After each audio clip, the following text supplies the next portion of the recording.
On est en fonction de l'exercice de notre libre arbitre. Quand tu décides, tu es. Des femmes, une bonne nourriture, faire ce qu'il a envie et dormir. Et pourtant, tout le monde est en déprime parce que ça ne remplit pas. T'imagines un type âgé qui se comporte comme un bébé? Je veux ça, d'accord? L'être humain, contrairement à ce que disait Jean-Jacques Rousseau, ce tordu, d'accord?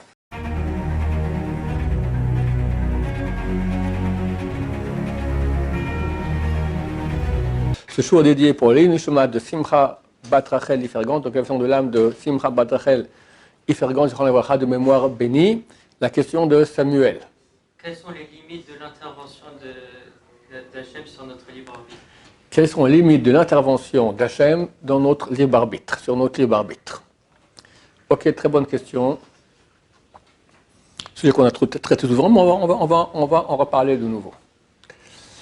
Savoir un peu avec les raisons aussi profondes de la création du monde, qu'est-ce que Dieu veut de l'être humain, quel est le but de la manœuvre. Dieu est tout-puissant.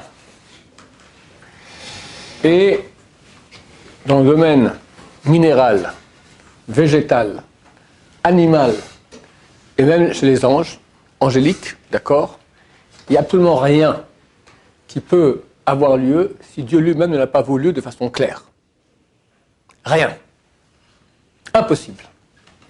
Ce que nous disons quand on dit Shema Israël, Dieu est un, ça veut dire qu'il a la maîtrise de tout. Il gère absolument tout. C'est le grand patron, le grand décideur de tout, de la réalité, toute la réalité. Maintenant, Dieu a voulu nous donner, il a créé l'être humain parce qu'il est bon. Il a voulu créer un être extraordinaire auquel il va pouvoir octroyer toute sa bonté. Donc il crée l'être humain et crée ce monde pour l'être humain pour octroyer sa bonté divine extraordinaire. Et nous, quand on voit le monde que Dieu a créé pour nous, alors c'est vrai que c'est un monde relativement parfait, on va dire même parfait. Au niveau naturel, d'accord, tout fonctionne, les cycles écologiques, etc., etc. Mais au niveau de l'humanité, on peut dire un grand bof, d'accord, ça vole très bas. Beaucoup de souffrance, beaucoup de corruption, beaucoup de... Tout ce qui est mal, il y en a plein partout. C'est vraiment, ça devient presque irrespirable. Alors la question se pose, pourquoi Dieu t'a créé un monde pareil? Toi, nous créer au paradis, nous laisser au paradis, ne pas nous donner l'occasion de pécher comme le premier homme, il a péché au paradis, et on serait au paradis, c'était super sympa. En quoi Dieu exerce-t-il sa bonté extraordinaire en créant ce monde-ci? Alors la question est, si Dieu maintenant veut donner à l'être humain, quelle est la chose la plus parfaite qu'il puisse lui donner? Parce que Dieu ne peut pas donner un cadeau qui n'est pas parfait. Si Dieu donne un cadeau qui est moins que parfait, alors ça prouve qu'il est imparfait. Et dire que Dieu est imparfait, c'est un non-sens. Donc forcément, Dieu va vouloir donner à l'être humain le cadeau le plus parfait qu'il puisse y avoir dans la réalité. Qu'est-ce que c'est? Mes anciens élèves le savent déjà. Qu'est-ce que c'est? Il y en a qui font la Torah. Moi, je lui dis, tu parles comme un religieux. Ils vont dire l'argent, t'as rien compris. Une femme qui est bien, ouais, c'est bien aussi, mais on veut le parfait, le top. C'est quoi le top de la réalité? C'est Hachem lui-même. Hachem crée le monde pour y créer l'être humain auquel il va donner le plus grand cadeau qui est lui-même, béni soit-il. Viens, prends-moi. Moi, je suis le top de tout. Quand tu auras moi, tu auras tout. Tous les plaisirs que nous pouvons avoir qui sont hors de Dieu sont rien, mais même pas, comment dire, on n'est même pas la pelure de l'ail, d'accord, par rapport à Hachem. Hachem. Le Olam Haba, le monde à venir, c'est Hachem. Quand on finit de purger les peines qu'on doit purger après la mort, d'accord, on a fait tchouva avant, donc il n'y a aucune peine à purger, on va directement au paradis. Le paradis, il y a des paliers, mais dans le palier, les niveaux hauts du paradis, on se branche totalement avec Hachem. Et c'est ça le plus grand plaisir qu'il puisse y avoir, et la source de tous les plaisirs. C'est écrit qu'une petite odeur qui sort du paradis, d'accord, elle équivaut en plaisir à tous les plaisirs de toute l'humanité, de tous les temps, chez tous les êtres humains, durant toute l'histoire, ça en une seconde. D'accord? C'est un plaisir quand même pas mal. Tu prends des milliards de gens, tous les plaisirs qu'ils ont eus durant leur vie, tu réunis ça en une seconde, tu mets tous les gens, à ce moment-là, c'est rien par rapport à une effluve qui sort du paradis. Donc c'est extraordinaire. L'effluve, c'est pas dans le paradis. Donc le plus grand La plus grande bonté que Dieu puisse nous donner, c'est lui-même. Ok, mais comment il va nous donner ça, déjà ici sur Terre? Comme je dis, Dieu, c'est le grand décideur de tout. Et rien ne décide à part lui. Dieu va créer une exception, l'être humain. Il va dire, tu vas être comme moi. Moi, je suis décideur, tu vas aussi être décideur. Je te donne un libre arbitre. Tu décides. Maintenant, tu ne décides pas sur tout. Tu vas décider sur beaucoup. Quoi? Je vais te donner maintenant deux natures. Une nature animale, je peux dire pire qu'animal, et une nature divine. Et toi, maintenant, tu as le choix de suivre ta nature divine ou ta nature animale. De façon naturelle, tu vas suivre l'animal. L'animal, c'est la chose plus naturelle qu'on ressent dès qu'on est petit, d'accord? Mais tu vas t'éduquer. Et à un beau moment, tu vas commencer à avoir une âme plus grande divine qui va te réveiller à avoir un comportement divin, tel que je veux. Et en fait, toutes les lois de la Torah que nous avons sont des lois qui vont contre notre comportement animal. Aimer son prochain, son naturel, on n'aime pas. On est égoïste. D'accord? Manger cachère, ce qui est bon, on a envie de manger. Ne pas convoiter ce qui ne nous appartient pas, etc. Ne pas mentir, ne pas s'énerver, ne pas... Toutes les interdictions de la Torah, toutes touchent une partie de notre âme animale et la corrigent.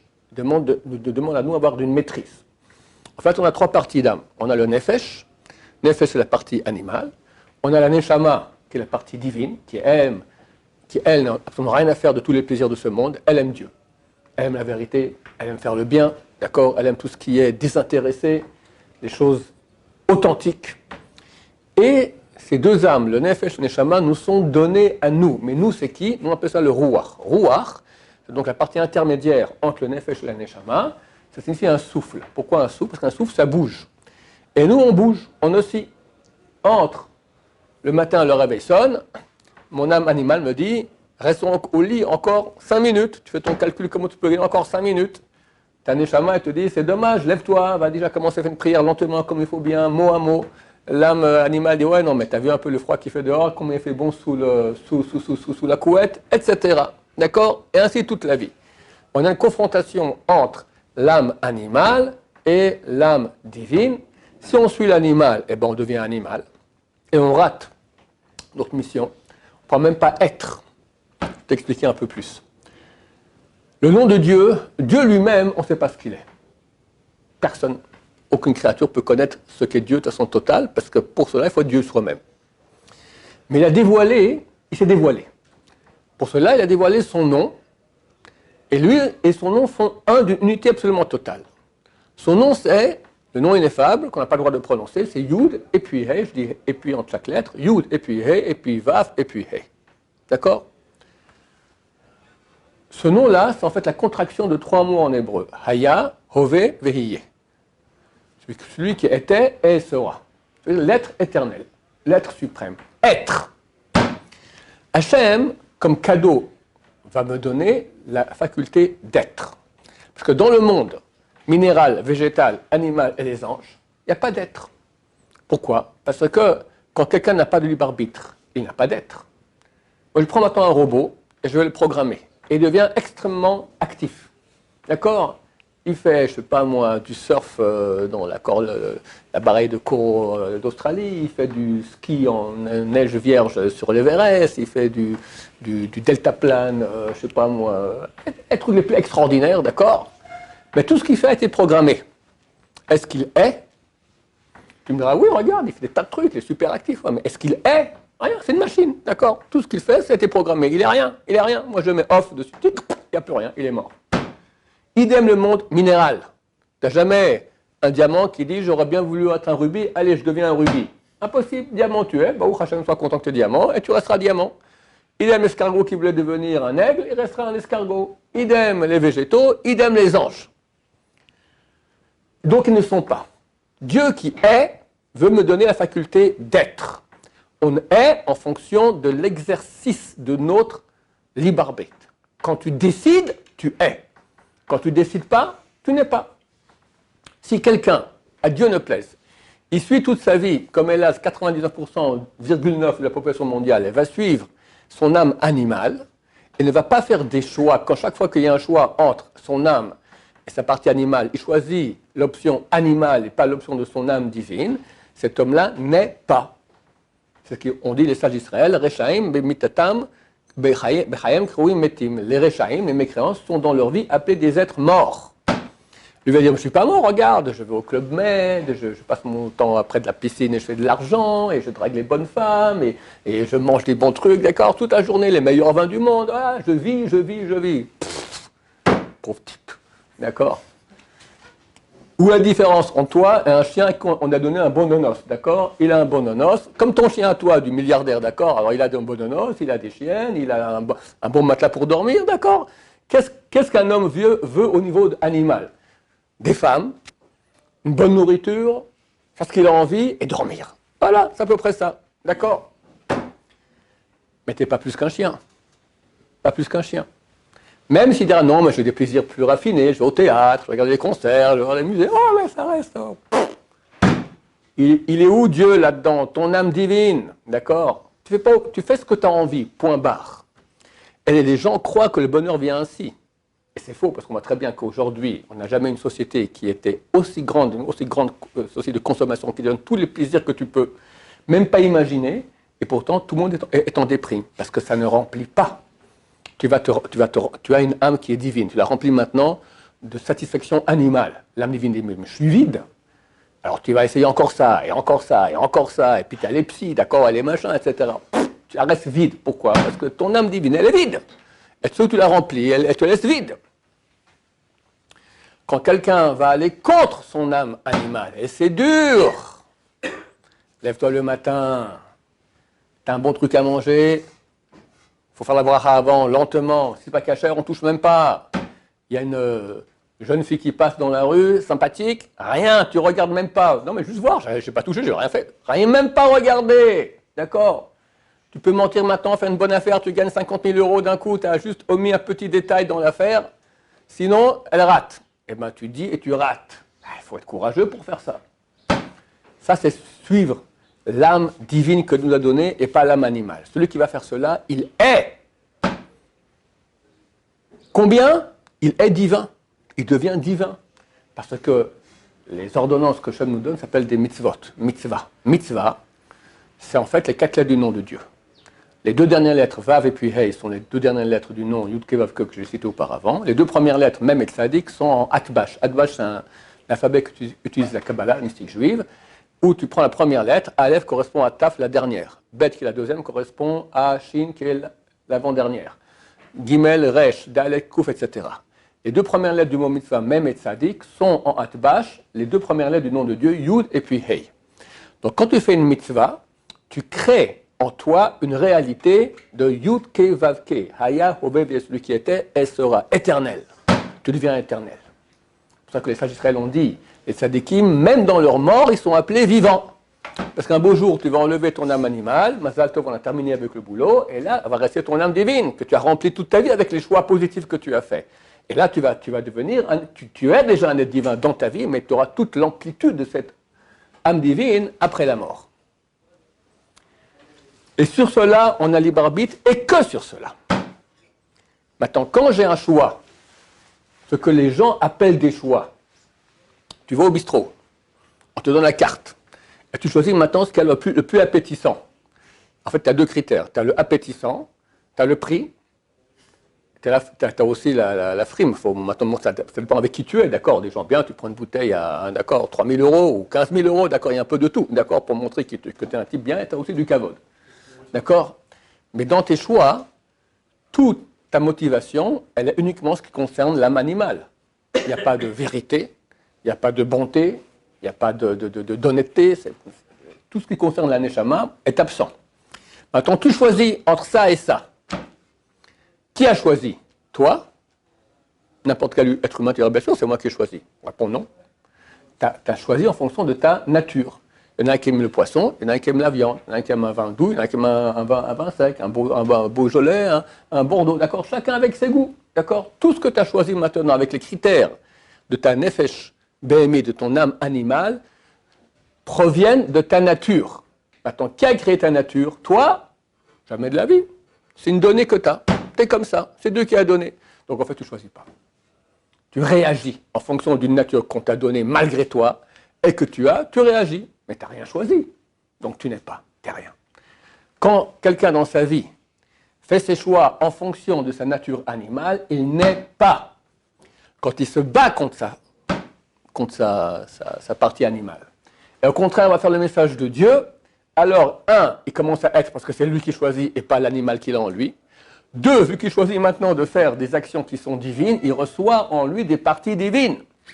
Le Zohar à Kadosh que j'ai cité dernièrement aussi, il dit plus tu fais, plus tu reçois. Tu reçois quoi? Tu reçois en toi des parties divines, des suppléments d'âme. Il y a Nefesh, Ruach Neshama, et Nefesh de Nefesh, Ruach de Nefesh, etc. Tu en as des milliers de degrés d'âme que tu reçois en plus. Plus tu fais des mitzvahs, plus tu reçois, et comme ça tu deviens plus branché avec Hachem, plus divin, tout simplement, plus divin.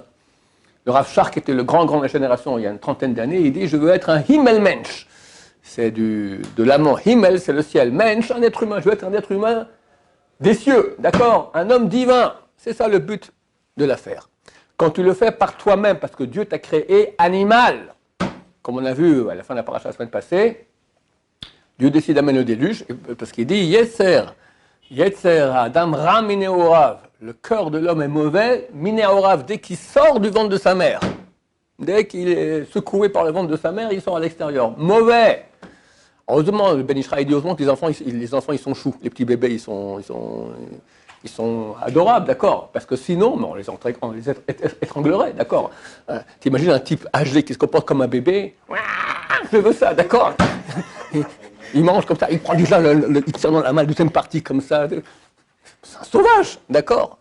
L'être humain, contrairement à ce que disait Jean-Jacques Rousseau, ce tordu, d'accord, de ma ville natale de Genève, d'accord, il disait que l'homme était né pur et la société le gâtait. Non, exactement le contraire. L'homme, il est né mauvais. La société, aujourd'hui, elle le gâte encore plus. La Torah, elle le change. Quand quelqu'un a pratiqué la Torah, il commence à casser sa partie animale et devenir un être humain à l'image de Dieu. Et c'est uniquement s'il fait ça qu'il est, et par le fait qu'il exerce son libre arbitre. Des questions sur ça, Samuel? Des questions, monsieur? Oui. Mais du coup, est-ce qu'on a un mérite dans nos... J'avais lu dans le Messiah Tisharim, peut-être j'ai mal compris, mais qui dit qu'on n'a aucun mérite. Que la seule chose qu'on peut faire, c'est remercier Dieu. Parce que même quand on arrive à battre notre âme animale, c'est Hachem qui nous donne. Alors, tu poses une question qui est juste. Tu dis, après tout, quand moi maintenant, qui décide de ne pas suivre l'âme animale, c'est nous-mêmes, le rouar. Donc, qui a créé le rouar? C'est Dieu aussi. D'accord? Alors, on dit qu'on a un libre arbitre, mais en fin de compte, quand même, cette âme qui exerce son libre arbitre, elle est créée. Et certainement, d'après sa création, elle aura plus de tendance à choisir comme ci ou comme ça. Alors, néanmoins, vu que c'est une partie qui est divine, et que Dieu décide, elle décide quand même. Et bien qu'elle sera certainement influencée par ces différentes parties d'âme, des grandes âmes, des petites âmes, d'accord, elle sera influencée en fonction de sa nature à faire ses choix un peu. Néanmoins, Dieu considère nos choix comme étant des choix authentiques. Dieu nous donne, bien qu'il pourrait dire « je t'ai créé, je t'ai tout donné, donc t'as rien ». T'as rien, dis merci et c'est tout. C'est vrai. Mais néanmoins, Dieu considère toutes nos souffrances comme étant une participation active de nous-mêmes. D'ailleurs, c'est le seul moment où il faut comprendre que lorsque quelqu'un souffre pour faire un mitzvah, quand il exerce un effort, c'est là qu'il est. Quand on fait les choses de façon naturelle, c'est plus nous, c'est notre nature qui le fait. Quand on s'est battu contre nous-mêmes, c'est le seul moment où tu peux dire « j'ai droit, regardez, j'ai investi, j'ai donné ». C'est le sens profond de la souffrance. Même si on a une souffrance maintenant, pas dans le cadre d'une bataille du libre arbitre. On souffre, quelqu'un s'est tapé le pied, il a mal au pied. Ou il a une chimiothérapie, d'accord, Hachem est mort. Il faut savoir que c'est les seules choses pour lesquelles on peut dire à Dieu « j'ai droit ». Parce que tu peux dire « j'ai investi ». Il y a une partie de moi qui a donné, j'ai fait, d'accord, j'ai souffert, c'est-à-dire j'ai investi de moi-même, j'ai droit pour cela. C'est pour ça qu'on dit qu'il n'y a pas de plus grand mérite que les souffrances. On ne demande pas de souffrance, mais savoir qu'il est impossible d'arriver à être sans exercer l'effort, l'effort c'est comme une petite souffrance, contre notre partie naturelle animale, afin de devenir un être divin. Et pour cet effort-là, on est oui récompensé d'avoir fait, et on est. Baruch Hashem. Il y a le réflexe, il y a l'habitude de faire des étudier ou n'importe quoi. Oui. En fait, il l'est parce qu'il a déjà fait l'habitude de ça. C'est vrai. Alors, tu poses la question comme ça. Tu es quelqu'un maintenant, il ne faisait pas Shabbat. Bon, après, il a fait tchouva et il commence à faire Shabbat. Au début, il y a des efforts, mais après, c'est complètement naturel, d'accord? Ça lui demanderait plus d'efforts de ne pas faire Shabbat que de faire Shabbat. Alors, Dessler, il dit que durant toute ta vie, chaque fois qu'il fait Shabbat, vu qu'à la base, il ne le faisait pas et qu'il a exercé les efforts, alors, il les récompense. Et les efforts qu'il a faits sont en fait comme récompense, pas qu'il a fait Shabbat pendant un mois ou pendant un an, pendant toute sa vie, d'accord? Chaque fois qu'on fait la mitzvah de façon naturelle, par automatisme, vu que cet automatisme est arrivé grâce à nous, donc il y a un mérite. Donc, si quelqu'un il a été éduqué par automatisme depuis le début de sa vie, d'accord, alors c'est clair qu'il a moins de mérite. Mais Baruch Hashem, Dieu nous a créé avec une âme tellement mauvaise que tu sois né du fils du plus grand tzaddik au monde, tu auras un boulot énorme à faire aussi. D'accord, c'est bon, tu pars de plus haut, mais tu peux arriver beaucoup plus haut. Chacun au niveau où il est, il a des choix dans sa vie, ça n'existe pas, il y a des choix difficiles. Les choix, la Torah, elle demande beaucoup de la personne, d'accord? Arriver à avoir un corps pur, être quelqu'un de droit, quelqu'un pas s'énerver, tout ça, aller de façon exacte comme Dieu veut, c'est un programme infini où on peut monter, avoir beaucoup de mérite et devenir des dieux nous-mêmes. Baruch Adonai, l'olam, amen va amen.